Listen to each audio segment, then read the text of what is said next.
Hello students, कैसे हैं आप सब लोग। जैसा कि आपको पता है कि हम लॉकडाउन फेज़ में चल रहे हैं। आज हम पढ़ने वाले हैं structure of atom. Lockdown phase भले ही कितना भी हो, लेकिन हमें अपनी क्वालिटी को इम्प्रूव करना है, हमें अपनी पढ़ाई को रेगुलर रखना है। तो हम इसी श्रृंखला को आगे बढ़ाते हुए आज चैप्टर 4 के बारे में चर्चा करेंगे। सबसे पहले introduction to structure of an atom की बात करेंगे। एटम क्या हैं? Atoms are the building block of matter. It is the smallest unit of matter. सबसे छोटी जो इकाई है मैटर की, उसको हम एटम कहते हैं। जिस तरीके से दीवारों को बनाते हैं ईंटों से, उसी तरीके से मैटर को बनाते हैं एटम से। इसके बाद हम धीरे धीरे हम ये जानेंगे कि एटम को भी डिविजिबल किया जा सकता है। डाल्टन की एटॉमिक थ्योरी में तो ऐसा संभव नहीं था, लेकिन धीरे धीरे जब आगे और रिसर्च आगे बढ़ी तो उसमें पता चला कि सब एटॉमिक पार्टिकल्स होते हैं जिनमें इलेक्ट्रॉन, प्रोटॉन और न्यूट्रॉन है। आइए सबसे पहले कैथोड रे एक्सपेरिमेंट को समझते हैं। Cathode ray experiment sir J Thomson ने डिस्कवर्ड किया था और इससे इलेक्ट्रॉनों की एग्जिस्टेंस के बारे में पता चला। उन्होंने कैथोड रेज का यूज़ किया एक वैक्यूम सील्ड ट्यूब के अंदर with A cathode and anode on one and that create a beam of electrons travelling toward the another end of tube. Tube के एक एंड से इलेक्ट्रॉनों की जो बौछार कराई दूसरी ओर के लिए ट्यूब के अंदर, और चैम्बर के अंदर जो हाई वोल्टेज और इलेक्ट्रिसिटी फ्लो के साथ में जब negative electrodes to positive electrodes गए, तो उन्होंने निष्कर्ष निकाला कि जो कैथोड रेज हैं, जो इलेक्ट्रॉन्स हैं, वो डिपेंड नहीं होते किसी भी इलेक्ट्रोड के मटेरियल पे, और ना ही नेचर ऑफ गैस, जो जिस प्रकार की गैस कैथोड रे ट्यूब में है उस पर भी डिपेंड नहीं करते। और ये एक्सपेरिमेंट ये शो करता है कि एटम जो है कोई सिंपल चीज़ नहीं है, वो इंडिविजुअल पार्टिकल्स भी नहीं है, and contain at least one सब एटॉमिक पार्टिकल, और कम से कम एक सब एटॉमिक पार्टिकल तो होता ही है, और वो इलेक्ट्रॉन है। देखिए, उन्होंने जो एक्सपेरिमेंट किया उसको डायग्राम की मदद से समझने का प्रयास करते हैं। ये एक फ्लोरोसेंट स्क्रीन आगे लगाई और ये एक पूरा ट्यूब है, और ये इलेक्ट्रॉनों का बीम जा रहा है जो ग्रीन ग्रीन आपको दिख रहा है। यहाँ कैथोड से इसको पास कराया, और ये डिफ्लेक्टिंग कॉइल्स हैं, कंट्रोल ग्रिड रखा गया, और यहाँ हीटर से और कैथोड रेज पास करवाई। तो ये एक एक्सपेरिमेंट है। इसके बाद इलेक्ट्रॉन के बारे में जो जो बातें आई उनको समझते हैं कि इलेक्ट्रॉन एक नेगेटिवली चार्ज पार्टिकल है, सब एटॉमिक पार्टिकल है किसी भी एटम का। इसके मास को जो है कंसिडर्ड किया जाए तो बहुत ही नेग्लिजिबल होता है, एंड इट्स चार्ज इज़ -1, और -1 इसका चार्ज होता है। सिंबल E- से शो करते हैं। बहुत ही छोटा होता है ये, और ये न्यूक्लियस के बाहर की तरफ पाए जाते हैं। इसके बाद थॉमसन का मॉडल पढ़ते हैं हम, Thomson model of an atom. According Thomson, an atom consist of a positively charge sphere and electron are embedded in it. Thomson के अनुसार एटम जो है पूरा ज़्यादा से ज़्यादा हिस्सा उसका पूरा पॉजिटिवली चार्ज स्फीयर के रूप में होता है, और इलेक्ट्रॉन उसमें एम्बेडेड अंदर धसे हुए होते हैं। Second, negatively and positively charge are equal in magnitude. और मैग्नीट्यूड में बात करें, परिमाण में बात करें, तो नेगेटिव और पॉजिटिव जो चार्ज पार्टिकल्स हैं वो इक्वल होते हैं। So atom as a whole is electrically neutral, और इसलिए एटम को इलेक्ट्रिकली न्यूट्रल बोला जाता है, उदासीन बोला जाता है, जितना पॉजिटिव उतना ही negative. The first model of atom to be put forward and taken into consideration, जो पहला मॉडल था, इस तरीके से वो बातें आगे आई और इसको कंसिडरेशन के लिए रखा गया, विचारणीय रहा ये। He propose a model of atom to be similar that of Christmas और प्लम पुडिंग और वाटरमेलन, और इस मॉडल को उन्होंने जो है एक तुलना करी प्लम पुडिंग से और वाटरमेलन यानी तरबूज से। जैसे तरबूज में लालगिरी जो है वो उस स्फेयर का पॉजिटिव पार्ट है और उसके जो काले बीज हैं वो उनका एम्बेडेड इलेक्ट्रॉन पार्ट माना गया है। तो रेड एडिबल पार्ट को कंपेयर किया पॉजिटिव से और ब्लैक सीड को कंपेयर किया इलेक्ट्रॉन से। आइए अब जानते हैं रेडियो एक्टिविटी क्या है। Radio activity is the terms for the process by which N unstable nucleus an atom loses energy by giving out of particles. Unstable nucleus atom loses energy, ये उस सेंस में है कि जब न्यूक्लियस स्थायी नहीं है और एटम एनर्जी को लूज़ करता है, उसको हम रेडियो एक्टिविटी कहते हैं। और ये जो किसी भी पार्टिकल्स के द्वारा अल्फ़ा बीटा पार्टिकल्स से हम इसको डिनोट कर सकते हैं और ये प्रोसेस स्पॉन्टेनियस होता है। Atom is unstable if the nucleus has imbalance meaning difference in the proton neutron, और इम्बैलेंस की पोजीशन में जब होता है, डिफरेंस ज़्यादा हो जाता है प्रोटॉन और इलेक्ट्रॉन का, तब ये स्थिति आती है। देखिए रेडियो एक्टिव एटम ये रेडिएशंस के रूप में एनर्जी बाहर आती है पार्टिकल से, पार्टिकल सेपरेट हो रहा है और ये एनर्जी बाहर आ रही है। उसके बाद रदरफोर्ड एक्सपेरिमेंट की बात करें। रदरफोर्ड का जो एक्सपेरिमेंट है वो फास्ट मूविंग अल्फ़ा पार्टिकल पे बेस्ड था। उन्होंने पतली गोल्ड फॉइल के ऊपर इस एक्सपेरिमेंट को किया। फर्स्ट जो बिंदु हम यहाँ देख रहे हैं, पहली बात, major fraction of alpha particle bombard toward the gold sheet process throughout it without any deflection and hence most of space in atom is empty. जो पहला मेजर फ्रैक्शन वो बात है कि अल्फ़ा पार्टिकल का जब बोम्बार्ड करवाया गया गोल्ड शीट पर तो कोई डिफ्लेक्शन नहीं हुआ। मोस्ट ऑफ द स्पेस, ज़्यादातर जो स्पेस था वो एटम का खाली पाया गया। सम ऑफ अल्फ़ा पार्टिकल डिफ्लेक्टेड, कुछ उसमें से डिफ्लेक्ट हुए, उनकी दिशा बदली, सीट की कुछ छोटे एंगल्स पे डिफ्लेक्ट हुए। Positive charge in atom is not uniformly distributed, it means वो पूरी तरीके से समानता से वितरित नहीं है पॉजिटिवली चार्ज एटम में। Then positively charge in an atom is concentrated a very small volume, बहुत ही कम वॉल्यूम में कंसनट्रेटेड है।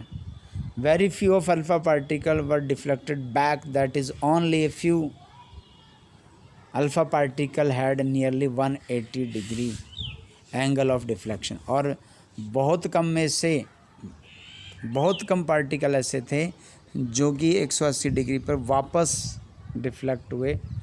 So the volume occupied by the positively charge particle in atom is very small, और इससे ये पता चला कि जो वॉल्यूम है पॉजिटिवली चार्ज पार्टिकल का वो बहुत ही कम है अगर तुलना करें टोटल वॉल्यूम ऑफ एटम के, and that was called nucleus. Rutherford को ही श्रेय जाता है न्यूक्लियस के खोज के लिए। तो रदरफोर्ड के जो मॉडल है उसकी ये खास बातें हुई कि पॉजिटिवली चार्ज जो है वो सेंटर में है, that is called nucleus. Electron revolve around the nucleus, electron well defined orbit में चक्कर लगाते हैं न्यूक्लियस के चारों ओर। और न्यूक्लियस का जो साइज़ है कंपैरिजन करें एटम से तो वो बहुत ही छोटा है। ये रदरफोर्ड के मॉडल को आप यहाँ से समझ सकते हैं। ये देखिए, ये बीच में न्यूक्लियस, ये चारों तरफ एक वेल सेटल्ड ऑर्बिट जिनमें इलेक्ट्रॉन जो ब्लू डॉट्स हैं एज ए इलेक्ट्रॉन्स हैं वो मूविंग करते हैं सर्कुलर पाथ में अराउंड द न्यूक्लियस। और न्यूक्लियस के अंदर proton and neutrons are found, उनके बीच में प्रोटॉन और न्यूट्रॉन देख रहे हैं आप। ये रदरफोर्ड का मॉडल है, इसको आप ध्यान से अच्छे से देखें और समझने का प्रयास करें। इसी से हमें पता चल पा रहा है कि हाँ, एटम के सब एटॉमिक पार्ट्स कौन कौन से होते हैं, कैसे कैसे वो अरेंज होते हैं। ड्रॉबैक की बात करते हैं रदरफोर्ड के। ड्रॉबैक क्या क्या रहे? First, he explained that the electron in an atom revolve around the nucleus in well-defined orbits. Particle in a circular orbit would experience acceleration. उन्होंने बताया कि इलेक्ट्रॉन जो एटम के चारों ओर न्यूक्लियस के चक्कर लगाते हैं वेल डिफाइंड ऑर्बिट्स में, और ये जो पार्टिकल्स हैं ये कुछ ना कुछ एसेलरेशन एक्सपीरियंस करते हैं, इनके ऊपर कुछ ना कोई फोर्स लगता है। दस the revolving electron would loss energy, और इस तरीके से घूमता हुआ इलेक्ट्रॉन जो है वो लॉस करेगा एनर्जी का, नुकसान होगा उसका, और फाइनली क्या होगा, वो गिर जाएगा, finally fall into the nucleus. Third, but this can not taken place as the atom would be unstable and matter would not be exist in the form we know. लेकिन ये बात अगर होती है तो एटम की जो है अनस्टेबल होगा, फिर मैटर के बारे में जो आज हम पढ़ रहे हैं वो तो बात साबित तो होगी ही नहीं। तो इस तरीके से ये इसके ड्रॉबैक रहे जो नहीं बता पाए।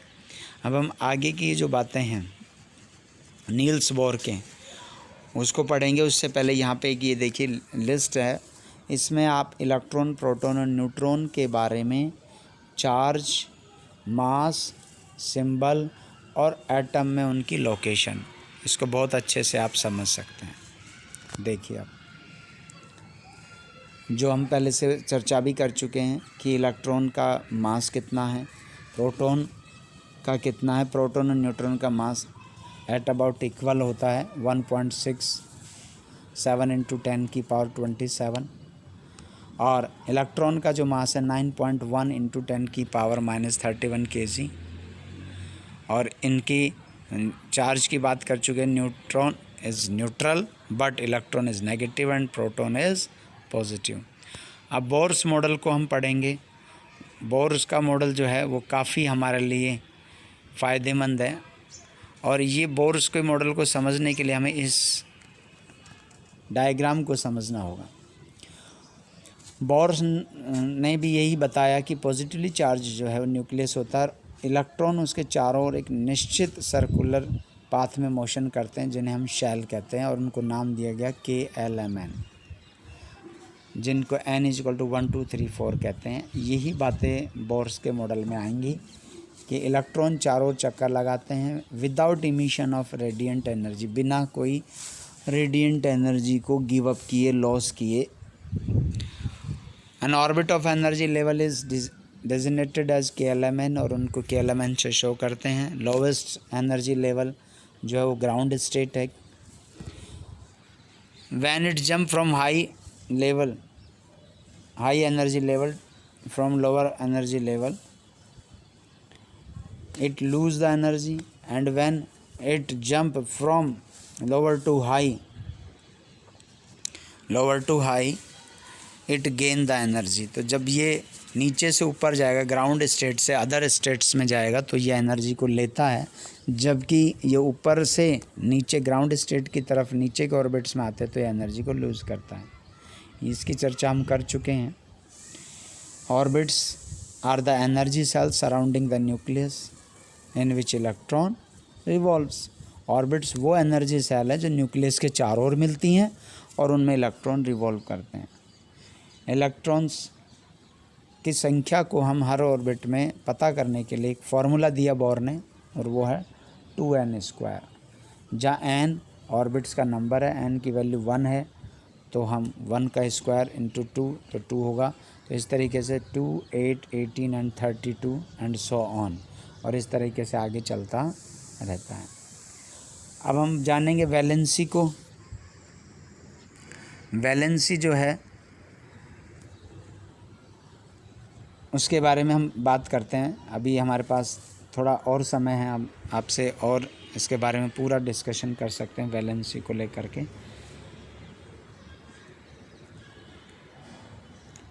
ये देखिए, the electron present in the outer most shell of an atom are known as the valence electron. जो इलेक्ट्रॉन आउटर मोस्ट सेल में किसी एटम के मौजूद होते हैं उसे हम वैलेंस इलेक्ट्रॉन कहते हैं।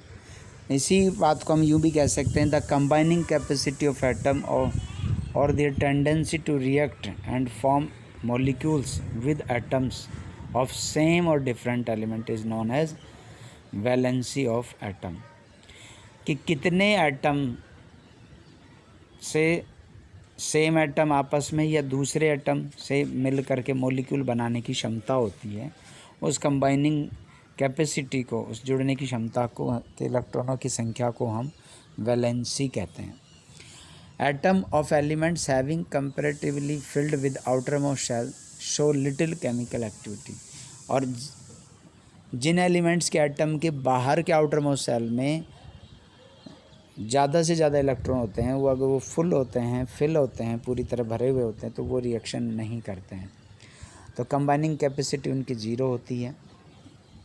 अगर किसी भी ऑर्बिट में बाहर 2, 8, 18 या 32 हैं तो वो रिएक्शन नहीं करते हैं। आइए अब बात करते हैं एटॉमिक नंबर की। Atomic number is represented by letter Z and the number of proton found in a nucleus of an atom is termed as atomic number.